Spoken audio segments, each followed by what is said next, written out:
ठंड का मौसम लोगों के लिए परेशानी तो लाता ही है, साथ ही फसल को भी नुकसान पहुंचाता है। लेकिन हम आपको बता दें, एक गांव ऐसा है जिसके आसपास भले ही ठंड पड़े लेकिन यहां मौसम ठीक ही रहता है। क्या बताई जाती है इसकी वजह, आइए देखते हैं।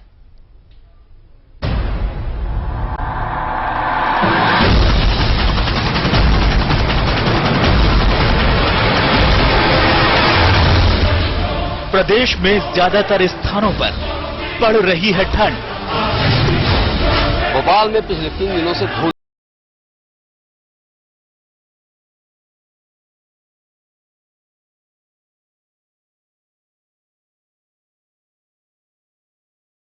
शरीर की बहुत काफी कड़ाके की पड़ रही 2-3 दिन से। मतलब ऐसा लग रहा है कि घर से निकल नहीं पाते और आते हैं तो सिर आग जलाना पड़ता है, आग का सहारा लेना पड़ता है।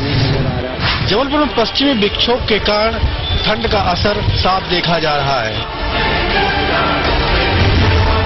कई जगह छाई धुंध। अरे कुछ नहीं नजर आ रहा, कौन है हमारे। कैसे बचाव कर रहे हैं? आग लोग जला के बचाव कर रहे हैं अपना। कई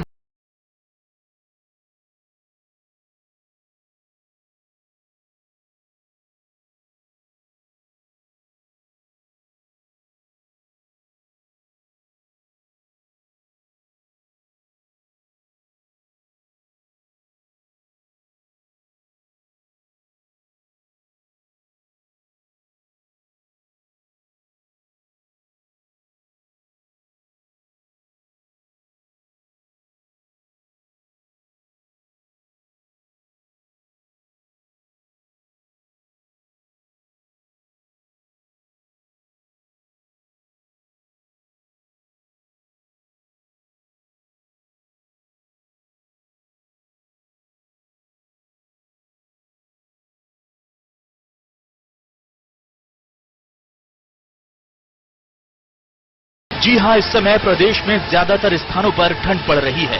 कहीं कोहरे में कुछ दिखाई नहीं दे रहा तो कहीं सर्दी की वजह से घरों में ही दुबके हैं लोग। ज्यादातर लोगों ने गर्म कपड़े पहन रखे हैं तो कई ताप रहे हैं अलाव।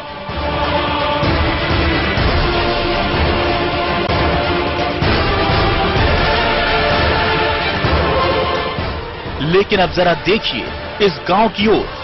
धार के शेरगढ़ नाम के इस गांव में लोग ठंड से बिल्कुल बेफिक्र हैं। ना तो इन्होंने ज्यादा कपड़े पहने हैं और ना ही इन्हें सर्दी की कोई फिक्र है।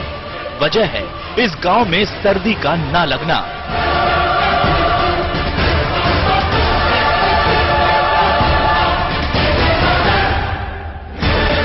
जी हां, लोगों की बात को सच माने तो एक तांत्रिक भोई बाप जी ने इनके गांव में ठंड को बांध दिया है, जिसकी वजह से ना तो यहाँ के लोगों को ठंड लगती है और ना ही उसका असर फसल पर पड़ता है।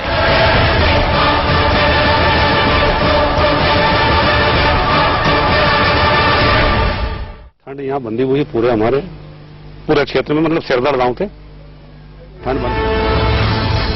शेरगढ़ गांव की सीमा करीब 2 किलोमीटर के क्षेत्र में है। लोगों का कहना है कि इस गांव और पड़ोस के गांव की फसल में भी साफ अंतर दिखाई देता है। ठंड के मौसम में जहां सीमा से सटे दूसरे गांव के खेतों की फसल पाले से खराब हो जाती है, वहीं शेरगढ़ में फसल खराब नहीं होती। दरअसल इस गांव के किसान भोई बाप जी के मंदिर के पास की मिट्टी खेतों में डाल देते हैं, जिससे फसल पर पाला नहीं लगता। शीत लहर से जलेगी और क्या। ये तो ये एक तरफ की फसल अच्छी और आपके इधर ऐसा क्यों है? ये शेरगढ़ में शायद ऐसे कोई मंदिर है, नायब जी का जो मंदिर है उसकी मिट्टी लोग ले जा रहे हैं, डाल रहे हैं। हमने यूज नहीं किया क्योंकि हम पड़ोस के, हमने विश्वास नहीं किया। बाकी ये फायदा होता है, शेरगढ़ इलाके में नहीं जली हुई फसल है।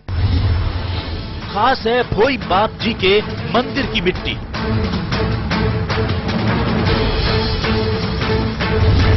दूर दूर से लेने आते हैं लोग। तांत्रिक भोई बाप जी की मिट्टी की बात दूर दूर तक फैल चुकी है। शेरगढ़ गांव के लोग तो ठंड से फसल को बचाने के लिए ये मिट्टी अपने खेतों में डालते ही हैं। साथ ही दूर दूर से लोग भी शेरगढ़ में ये मिट्टी ले जाने के लिए आते हैं। बाद में थैलियों में भरी मिट्टी का छिड़काव अपने खेतों में करते हैं। उनका कहना है कि अब इस मिट्टी से उनकी फसल भी ठंड में खराब होने से बच जाएगी। सवाल से आया हूँ मिट्टी ले जाने, तो मिट्टी लेना आया हूँ। तो पहले आपने मिट्टी डाली तो आपको उससे फर्क लगा क्या? हाँ, अपने पड़ोस में लगा, व्यक्ति ने डाली थी, देखा तो उसका असर सामने देखने में आया। अपने उसके खेत में फसल प्रभावित नहीं हुई, अपने यहाँ थोड़ी प्रभावित हुई थी। ये मिट्टी ले रहे हैं। अब बोलो क्यों आए हैं मिट्टी का, ये क्या प्रसिद्धि है, मिट्टी लेने की जरूरत क्यों पड़ी आपको? मिट्टी लेने की है, ठंडी लगती है इससे। अच्छा, मिट्टी को क्या करोगे? खेत में डालेंगे। लोग भले शेरगढ़ से मिट्टी भरकर ले जाते हों, भले लोग यहाँ ठंड न पड़ने की बात कहते हों, लेकिन जानकार उनकी बात से इत्तेफाक नहीं रखते। उनका कहना है फसल पर पाले का असर किसी और वजह से नहीं होता, क्योंकि तांत्रिक द्वारा ठंड बांधे जाने की बात लोगों का वहम ही है। देवेंद्र सिंह कुशवाहा, सहारा समय, धार।